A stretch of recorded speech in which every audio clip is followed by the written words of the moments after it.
xooga saaray inuu gacanta ku dhigo kaabayaasha dhaqaalaha ee Soomaaliya wuxuu heshiisii la galay Puntland iyo Somaliland oo uu la wareegay maamulada dekedaha Berbera iyo Boosaaso oo qandaraasyo heshiisyadaasi ay 30 sano gaarayaan waxa kale oo heshiisyadaasi ku cad in uu la gali karo heshiis kale dawladda uu arko inay kordhin karaan wax soo saarka iyo kobaca dhaqaale ee dekedaha uu la wareegay boqolkiiba 19 ayuu Imaaraadku ku wareejiyay dekeda magaalada Berbera dawladda Ethiopia gudoomiye ku-xigeenkii hore ee dalka Kenya Farax Macalin oo arrimaha Soomaaliya aad uga hadla ayaa qaba intana ay tahay mid Imaaraadka iyo wadamada Carabtu ay ka xun yihiin iftiinka dawladnimo ee Soomaaliya u soo baxay waxa weeyaan in jaajuus oo khaain wadan oo wadan kale oo ajnabi u adeegayo oo laakiin haddana khaain wadanimadiisa la taagan oo dadkiisa asagoo il adeeg taagan oo oranaya meesha ma waxan marinayna wada garta Soomaaliya waa lagu soo duulay wax maanta lagu soo duulayna ma Soomaaliya waxa lagu soo duulay 74 ka bilaabat dagaalka 77 haatee macluumaadka sirta ogaano aan hadda kooraan inta kaga hadlay waxa kamid ahayd gelista la gelinay Soomaaliya haatee dagaalka ku talagal wadama khaliijka iyo Iran oo markaas ay tuidana ku dhex jirtay iyo wax kasto iyagana mabaadi ahaana ku kala duwan laakiin khatarta ay u arkaan Soomaaliya oo shidaalkeeda soo baxay oo dekadaheedii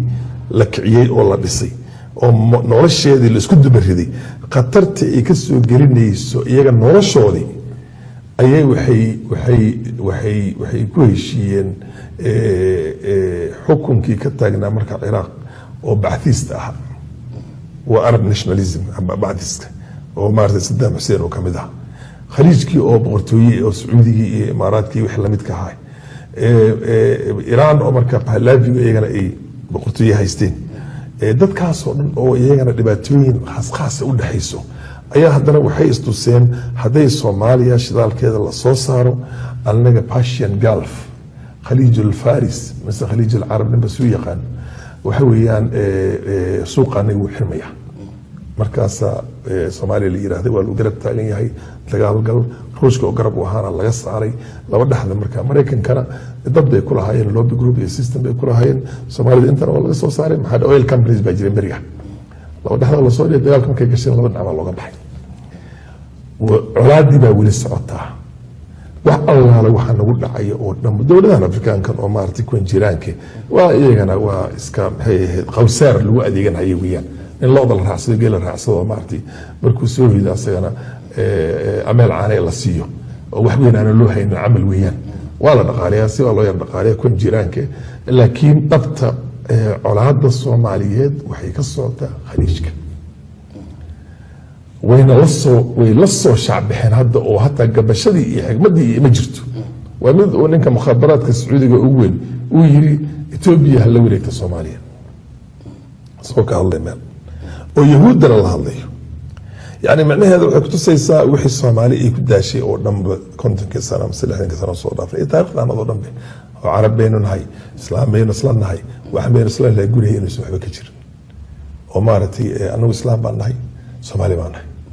لكن واحد قلنا لو دقي أم أمارات لكن ما دام أي حد أي أنو إلا عشان يتوصل هرتاد أيا كان لجري أنا مرنا بالآمنين قدامها خليجك وادي فهمتي الصومال لكن وحاب محل ما انت إني بناك للتاقيين ننك مامل قبليتك oo asagoo gobol ka socday intuu ka taga wadankiisii wadan kale tagay airportka intii lagu xiro maxkamad la saaro afar bari kadibna tiirka la saaray xaq bixi adduunka oo dhan boosa waa tourism wada gartay Soomaa laakiin nin shalay saxraada oo asaga masalguleed cunahay masalguleed maxay ahayd iyo baraabarta cunay la arabtaas cuni jirtay shidaalka intuu say ilaahay siinin adiga marka shidaalkaada la xiro wax kasta laga xiro nin aan kuuna naxariisay ilaahay aan ka cabsaynin gunna gacanta u gasho heshiiska military ee Berbera iyo la wareegitaanka dawladda Imaaraadka Carabta ee dekedaha Soomaaliya qaybtood ayaa Soomaali badan ay u arkaan gumaysi dadban iyo dawlad siyaasadeed oo Imaaraadku ku soo qaaday Soomaaliya waxayse wax walba cadaadeen oo soo shacbixeen faragelinta Imaaraadka ee Soomaaliya kadib khilaafkii khaliijka oo Imaaraadku si cad u muujiyay inuusan ka gabanaynin danihiisa Soomaaliya dhowr jeer ayuu Dubai shirar ugu yeeray madaxda maamul goboleedyada dalka kuwaasi oo kala hadlay danihiisa Soomaaliya. safiirkiis Imaaraadka Carabta u fadhiya Soomaaliya ayaa dowladda Soomaaliya wasaaraddeeda amuuraha dibadda ay ugu yeedhay Muqdisho inuu yimaado isagoo ka dhaga adeegay taas ayaana waxa ay marada ka rogtay tuhmo la qabo.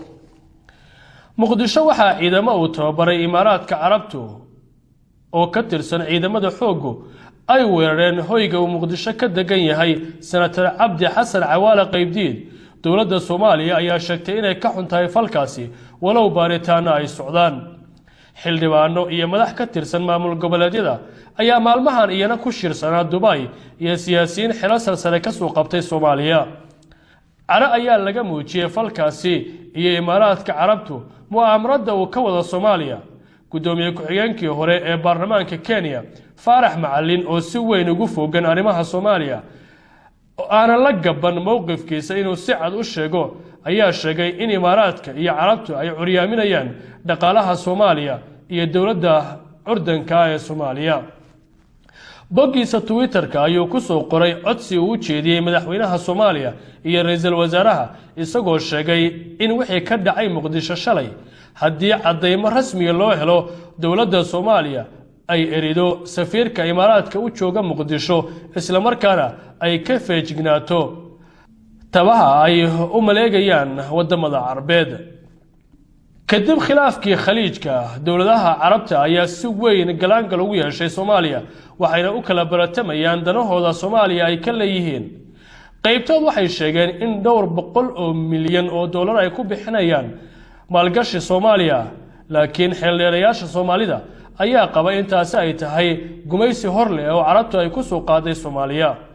dad badan oo aqoon-yahano ayaa qaba inaysan Carabtu raalli ka hayn in Soomaaliya ay degto lana soo baxdo kheyraadkeeda maadaama ay ku taalo meel istiraatiiji ah oo dunidu ay isha ku hayso.